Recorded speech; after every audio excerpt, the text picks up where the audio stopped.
What's good, everybody? It's your boy, O'Shea Duke Jackson, back at it again with another episode of the Celebrity Junk. You guys know that I am very fond of our brother, LeBron James. I believe he is an excellent businessman. I believe that despite where he came from, he's done an excellent job to build his life. I have a lot of respect for him. And I do have, despite people who might not like want to hear me say that, I have a lot of respect for Donald Trump, right? He's a self-made guy. He came into politics, became president of the United States. I mean, that's hard to do. But two of the people that I respect do not like each other, right? And Donald Trump and LeBron have been going at it on Instagram, on social media for years. I believe LeBron really tried hard to get Donald Trump not elected in 2016. And then when he got ousted, LeBron was one of the main people celebrating. So there's that. And it's good for the media. But Donald Trump, he kind of took a shot at liberalism a little bit by saying, well, if he was going to build a WNBA team, here's what he would do. I want to play this clip, and then I'm going to come back and talk about it. You know what, if I were ever, I'd be the greatest women's basketball coach in history. Because I don't like LeBron James. I like Michael Jordan much better. But I'd go up to LeBron James. It doesn't matter. I'd say, LeBron, did you ever have any desire to be a woman? Because what I'd love you to do is star on my team that I'm building up. I will have the greatest team in history. They'll never lose. Nobody will come within 70 points of this team. Now we have to change that, and we have to make it okay to talk about it. You know, the young lady I was talking about is afraid to talk about it. She's shunned and she's canceled when she talks about it. This is crazy. So guys, you've heard that. And obviously, these are roast jokes. LeBron does it to Donald Trump and vice versa. But what he says is very, very important here. I would go to LeBron and ask him if he wants to be a woman and win in women's sports. As asinine as that comment sounds from Donald Trump, that is exactly what is happening. Okay? Like, as ridiculous as that is and disrespectful as hell, we know that this is what is happening in today's world.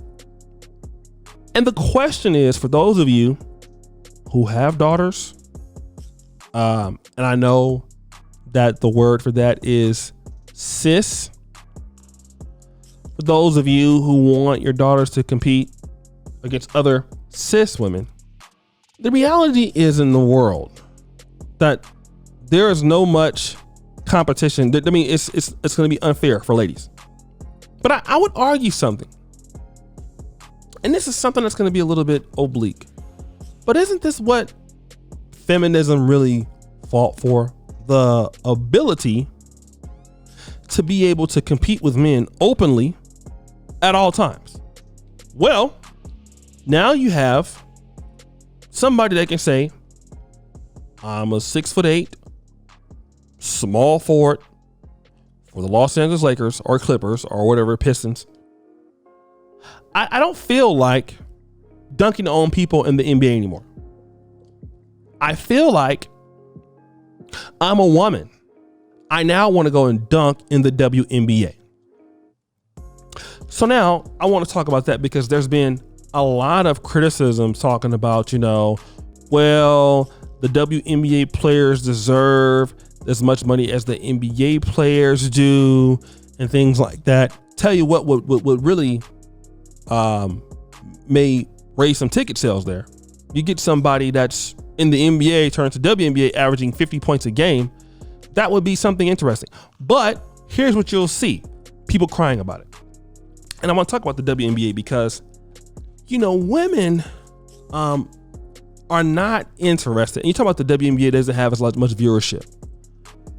I don't know why, because these are women who have the ability to go out and buy tickets. Women are the #1 consumers. And as ridiculous as what Donald Trump is talking about, it would probably get more viewership. Okay? If something like that, as strange as it can sound, that may actually happen. Here's the truth. No matter what period we are in our life, we need to understand something that is biologically true of most species between male and female outside of hyenas. Women and men are not the same. That's the big point that Donald Trump is trying to get up here. All right? It's not the same. Women who are cisgendered, now we have that. That means you were born biologically a woman. In the reality, it's not fair for a woman who was born like Brittany, let's say Brittany Griner, who's 6'8". She can't compete against LeBron James biologically. Even though she's a great basketball player, same height, but she doesn't have the muscle mass. She's not going to be able to have the speed and velocity. She can't, it's impossible for her to do it. Okay. And what you're going to see is protections for women in WNBA against somebody like LeBron going to the league. They're going to be fighting against it. But now you want to be independent, so you can't have your cake and eat it too. Now you want to be able to compete against men, but when you have the opportunity to compete against them, you don't want to do it. So see, that's the issue that we're having in the country. Let's pick and kind of choose what situations that we're going to have. When really women should be protected. And I know we have this cisnomer and transnomer, but what should happen is, if you're going to be fair, there should be trans, if that's going to be basketball, and then there should be cis basketball. Because there's a reason why you have a guy who was a swimmer in the male sector, became a woman, and he's like #1 in the world. Because obviously there's a competitive advantage here. That's what Donald Trump is saying. Because that's what you're going to start to see. In 10 years, you're going to see NBA players going like, I can't make it to NBA. I'm going to go to WNBA and dunk on women. People are going to be complaining about that, but that's what's happening. And you're starting to even see it in some of the street politics and gangs. And many men are starting to have, in general, not as much sympathy or much care for ladies as you've seen in the past. It's teaching men to not have as much care for women. You know, like opening the doors or helping women out. It's like, oh no, you're equal. And I think that's pretty bad. You know, I think that we've in the country now, this part was gotten wrong. But what do I know? Guys, what do you think? It's your boy, O'Shea Duke Jackson, back at it again. Another episode of The Celebrity Junker. Appreciate you for all that you do. Subscribe to the bell. Check out the first comment at the top. And as you know, the buffoonery remains an all-time high. I'm out.